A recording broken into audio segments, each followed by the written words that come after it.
오디션인 줄 알고 지원했더니 막상 가보니까 학원이었다.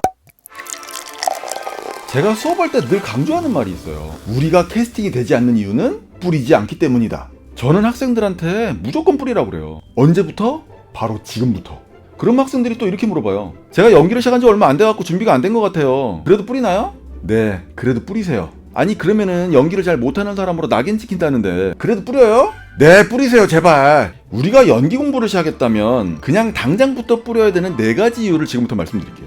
자, 첫 번째, 뿌리는 것도 공부예요. 제가 이 연기를요, 치킨 튀기는 거에 비유를 많이 하거든요. 예를 들면 연극영화과에 들어간 학생들을 치킨 사업을 하고 싶어갖고 들어간 학생들이라고 한번 빗대어 한번 생각해 봅시다. 자, 그러면은 학교는 학생들한테 치킨을 정말 맛있게 튀기는 법을 열심히 가르쳐 주겠죠. 그리고 학교를 졸업할 때쯤 되면은요, 정말 맛있는 치킨을 튀기는 법을 마스터해서 나오게 되는 거죠. 자, 이제 정말 맛있는 치킨을 튀기는 법을 배웠으니 치킨을 엄청 팔아서 엄청난 부자가 되겠지? 이런 기대에 차서 졸업을 합니다. 근데 문제는 뭐예요? 학교에서 치킨을 맛있게 튀기는 법은 배웠는데 이걸 잘 파는 법을 못 배운 겁니다. 그러니 어때요? 서울에서 제일 유명하다는 연극영화과를 졸업했는데 정말 잘 배운 연기를 어디서 어떻게 해야 되는지를 모르는 거예요. 더 큰 문제는 어떻게 배우로 활동해야 될지 물어볼 데가 없다는 겁니다. 그러니 어떡합니까? 서울에 있는 4년제 연극영화과를 졸업한 다음에 또 저 같은 사람을 찾아오는 거예요. 어떻게 해야 될지 막막하다고. 열심히 뿌리는 것도 연습이 필요해요. 막상 열심히 뿌려야겠다고 작정하고 열심히 뿌리다 보면요, 생각지도 못한 골아픈 일들도 많이 생기게 돼 있어요. 오디션인 줄 알고 지원했더니 막상 가보니까 학원이었다.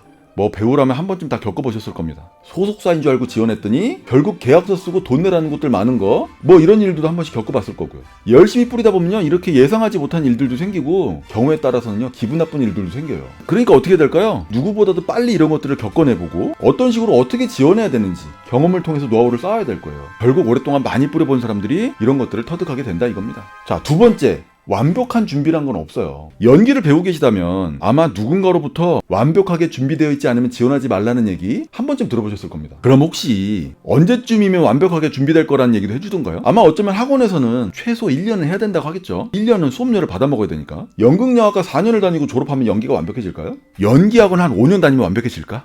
아니에요. 처음에는 누구나 다 신인 시절이라는 게 있는 거고 연기 잘 못하는 흑역사 시절이라는 게 있는 거잖아요. 그리고 연기를 잘 못하는 상태에서 오디션 지원하면 막 입소문이 난다거나 연기를 못하는 사람으로 낙인 찍힌다거나 뭐 그런 말 들어보셨죠? 제대로 배역을 뽑는 프로덕션이라면요, 하루에도 수백 수천 명의 지원자들이 지나가요. 그 중에 못하는 사람을 하나하나 다 기억한다고요? 연기 정말 잘하는 사람들도 기억하기 힘든데 못하는 사람을 뭐하러 기억합니까? 보통 자기계발 쪽에서 이런 말을 하잖아요. 내가 할 수 있는 역량의 10% 정도만 도달해도 나머지 90%는 현장에 나가서 욕먹으면 두드려 맞아가면서 그렇게 채우고 성장해 나가는 거다. 이런 말 들어보셨을 거예요. 이게 배우 쪽에서도 딱 들어맞는 말이에요. 누구보다 배짱 있게 현장에 문을 두드린 사람이요, 결국 그만큼 빨리 성장한다는 얘기입니다. 자, 세 번째, 처음부터 주인공은 없어요. 연기 경력이 없는 분들은요, 그냥 일단 단역부터 하는 거예요. 아무리 연극영화과가 아니라 연극영화과 할아버지를 졸업했다 하더라도요, 처음에는 대사 없이 현장에서 서 있는 역할부터 하는 겁니다.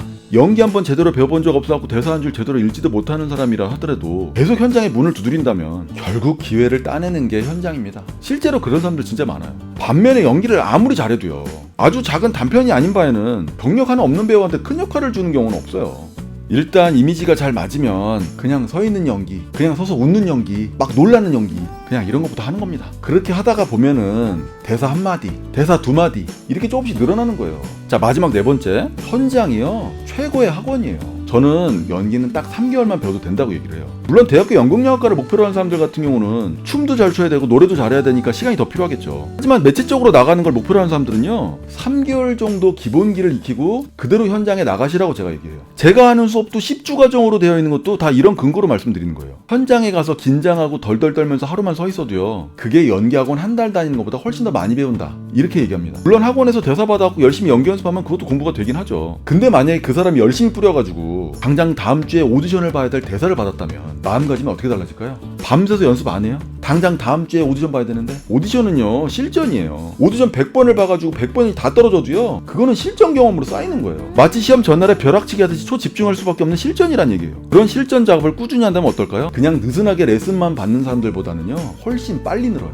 당연한 거예요. 자, 오늘은 무조건 열심히 프로필 뿌리고 지원하라는 얘기를 좀 해봤어요. 제가 이렇게 잔소리를 안 해도 그래도 열심히 뿌리는 분들 많이 계실 겁니다. 지치지 마시고 하루하루 최선을 다하시면 돼요. 저도 배워하려고 몇 번 뿌려봤는데 연락 한 통 안 오더라고요. 하지만 지치지 않고 최선을 다할 겁니다. 여러분들도 최선을 다하세요. 감사합니다.